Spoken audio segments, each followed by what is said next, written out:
Are you going through a divorce or considering going through a divorce? And how would that affect your property, your real estate? Let's talk about it. Sure. One of the big things is who gets the house. One of the people can get the house, or no one could get the house, and you can end up selling it. You also have to decide how you're going to divide the equity, especially if one of the spouses is staying in the house. Does the one spouse who's staying buy out the other one? How would you do that?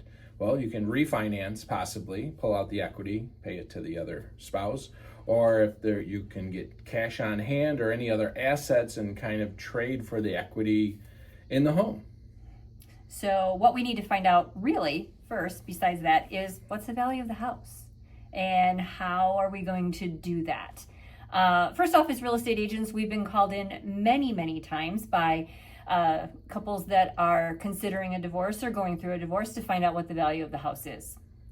And some of the common responses that we've heard, if we happen to have a relationship with one spouse or the other, is, whoa, I don't want your agent, your realtor, to give me an idea of what the value of the house is. I'd like my realtor to do it, or someone else that is not in a relationship with one of the homeowners. I don't necessarily think this is the best strategy. A real estate agent, when they're working on a value for the house, is going to study the market, the local market. So you want to find an agent who is really familiar with the area where the house is, that can dive into recent sales and help you determine what the fair market value of the house is.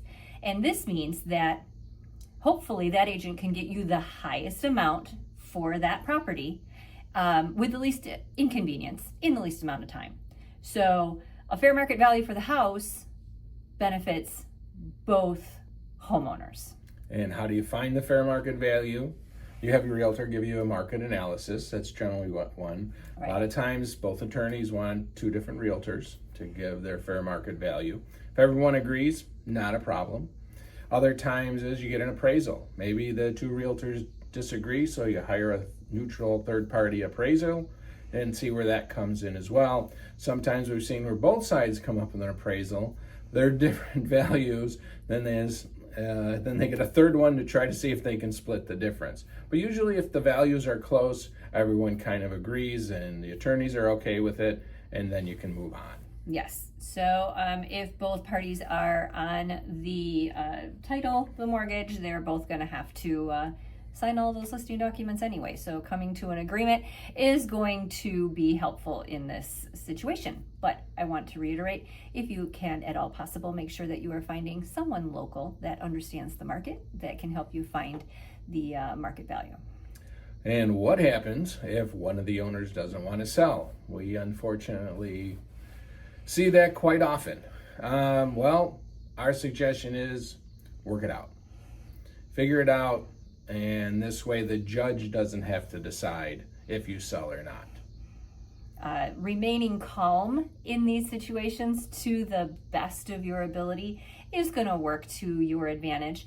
We are always here to help you talk through situations or scenarios and help you understand what you might need to have a conversation about. Now, granted, we are not attorneys. We did not go to law school, but we are here to also be an advisor to you if you need to talk through some of those things. Unfortunately, in this industry and the number of years that we've been doing this, we've handled a lot of divorce situations. We've actually had judges recommend us for divorce situations because they were impressed with how good of a job we did. But as Jean said, remain calm, try to be as amicable as possible through the whole program because, well, first of all, you don't want your judge to have to decide who you go with or what you do with your stuff.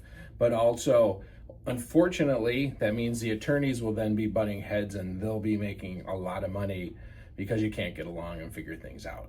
Yes. So, like Joe said, to reiterate again, you want to try to keep this as amicable as possible. The last thing that you really want is a judge telling someone that you need to sell this house right now, or there could be much more serious ramifications? There you go. We have heard judges say in the past, if you want a quick story, if you don't sell this property, you either sign this listing agreement today or you go to jail tomorrow. That's a true story. Yes. Names and addresses have been deleted to protect the innocent. But in most cases, we have always seen that a property will eventually sell when everyone figures out how to mutually work together. The one thing that has become much more common now when it comes to selling a property and actually closing it is sellers are not going to closing. So you can sign your documents many times, even separately if that is necessary, so that the attorney is working for both sellers, both sides, both homeowners, can make sure that that property closes successfully. And just remember, our job, if you're going to hire us to handle this, is to market the property, get it sold, and then this way everyone can move on with their life and move on. So that's the best advice we have. Yes, and remember, again, one more time, we are not attorneys, did not go to law school. We are real estate agents. But if you have a situation like this, or you know someone who has a situation like this that we might need to be talking to, we'd be happy to do that. We are Joe and Jean Morella with the Spouses Selling Houses team at Keller Williams Realty Partners, and we would be happy to chat with anyone who might be in this situation. And any and all conversations that we have are, of course, kept completely confidential. And also our job is to help make a terrible situation as good as it possibly can be.